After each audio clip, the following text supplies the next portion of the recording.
Welcome to Barnstable Today. I'm Nick Cortez. Just a reminder that full-length meetings, special events, and every program we air here on Channel 18 can be viewed online. You can find it all in the town's video archives at town.barnstable.ma.us. The Barnstable Town Council has a light agenda for its meeting this Thursday evening, though there still are a couple items that warrant a closer look, including a proposed zoning ordinance change that would ban the construction of docks and piers near certain shellfish relay areas in town, and a review of Town Manager John Klim's performance over the past year. For more detail on these and other Town Council agenda items, we sat down for a preview with Assistant Town Manager Tom Lynch. Well, for our customary preview of this week's Barnstable Town Council meeting, which does happen Thursday at 7 o'clock in the Town Hall hearing room, we welcome in Assistant Town Manager Tom Lynch. Hi, Tom. Hi, Nick. How are you doing? I'm doing well, thank you. Great. So a pretty light agenda for this week's Town Council meeting, but let's get right to the items now.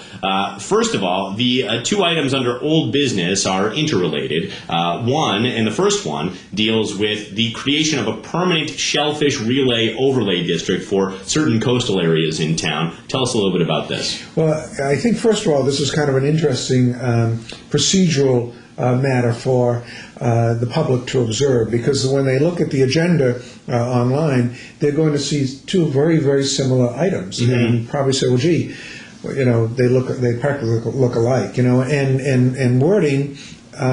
They are. My understanding is the major difference between them is that the first item says that there shall be no docks or piers within the overlay area, and the second item allows docks and piers through the permitting process, but with no motorized vehicles. So you can only use a sailboat or a rowboat or something, you know, along the dock.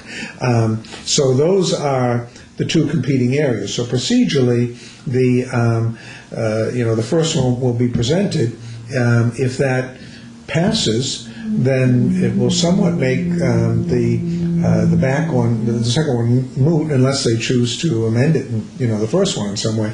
So I think just for those that like to follow parliamentary procedure, they might see that it'll be kind of an interesting evening and see how the council president works those two items. Surely, and you're absolutely right. The second agenda item is essentially identical to the first. There's literally one sentence worth of difference between the two, and that is the ban on docks and piers either outright in the first item or for just motorized vessels in the second item. Now, I wonder what your understanding is of why these two different items are being brought forward simultaneously. Well, it's a good example of competing interests along the waterfront. You know, you have the shellfish industry and trying to maintain that both for commercial and for recreational, fishermen, and to try to keep that resource going.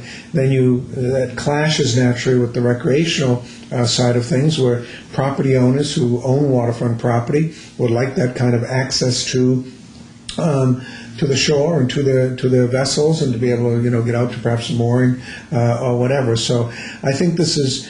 I think this is probably the key point between all of the parties that have come together, for the committee that's been working on this for so long. This was probably the one point that they divided on, and that's why they thought, well, let's bring it to the councils. They have the final vote.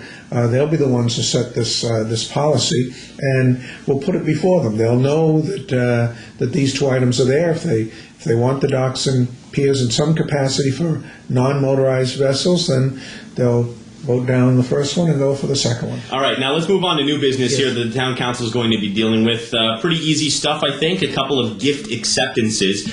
First, we're looking at a gift from the Hyannis Yacht Club to benefit the JFK sailing program. It is a sailboat for youth sailing classes. Obviously, this is a great help to the sailing program. Talk to us a little bit about what that is. Well, the JFK Memorial and others that have had the sailing programs always try to provide the actually named after John Fitzgerald Kennedy, the whole sailing program that goes on for youngsters. To be able to get a new 420 like this, which fits in with the sailing class that races out there, allows kids who don't have boats and who are just learning how to sail and going through the programs to learn on on a new vessel with the right tackle, right equipment, and it'll be really a welcome addition to the whole sailing program. So we're grateful to them for that gift. And there's another gift to talk about as well, the acceptance of a small gift that's still going to make a pretty big difference from Dr. Richard Sadowski to the Natural Resources Program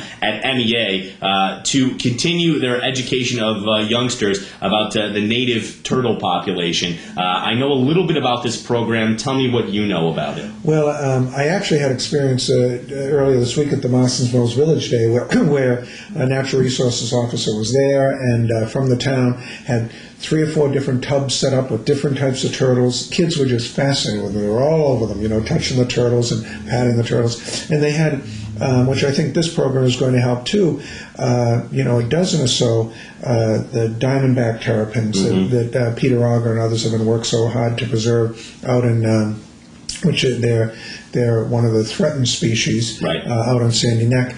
And they had a nest that had been disturbed, and so they were nurturing them, and then they would eventually release them. So it's a really educational experience for the kids. They go into the classrooms, and I think both of these grants, while they may not look like a lot of money in the scheme of our $150 million budget, it shows what individual organizations or groups are willing to do out there to help the town be able to provide little extra things to either children, well, in this case, both children on the educational side. So the town council does have to accept all grants, and it's a good way to get recognition for these programs that might not come to the public light as much. So while people might think, gee, why are you wasting your time doing that? Well, first, it is a requirement of the charter and the council to do that.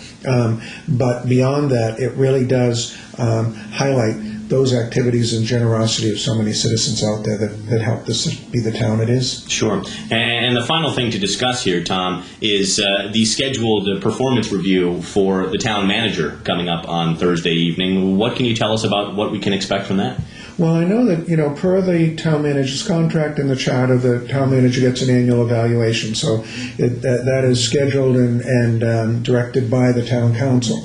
So Fred Cherivotis will be, leading that discussion with town manager Clem, and they'll look at professional competence areas. How that discussion is actually handled is something that I think procedurally the council will go through. But I think the normal review that you would expect of any manager in a sophisticated position like this, of how you're doing with budgeting, or how you're doing with grants, or personnel, or getting information out to the public, will be all areas of professional competence that one would expect to have some sort of discussion on. So this is something the council president will direct and should move along smoothly on Thursday night. Well, once again, Barnstable Town Council meets this Thursday evening at 7 p.m. in the Town Hall hearing room right here at Barnstable Town Hall. Tom, we thank you for the information as always. Thank you very much, Nick. Now, let's take a look at this week's remaining meetings. At 7 p.m., the Zoning Board of Appeals meets in the Town Hall hearing room. Also at 7 p.m., the Hyannis Main Street Waterfront Historic District Commission meets in the Selectmen's Conference Room. And at 7:30, the Shellfish Committee meets in the MEA Conference Room on Finney's Lane. Thursday, September 16th, the Town Council meets in the Town Hall hearing room at 7 p.m. One additional note regarding Barnstable High School, BHS will be holding its back-to-school night for parents on Thursday evening, September 16th. It begins at 6:30 p.m. inside the Barnstable High School Performing Arts Center. Well, that's all for now. I'm Nick Cortese, and we'll see you next time on Barnstable Today.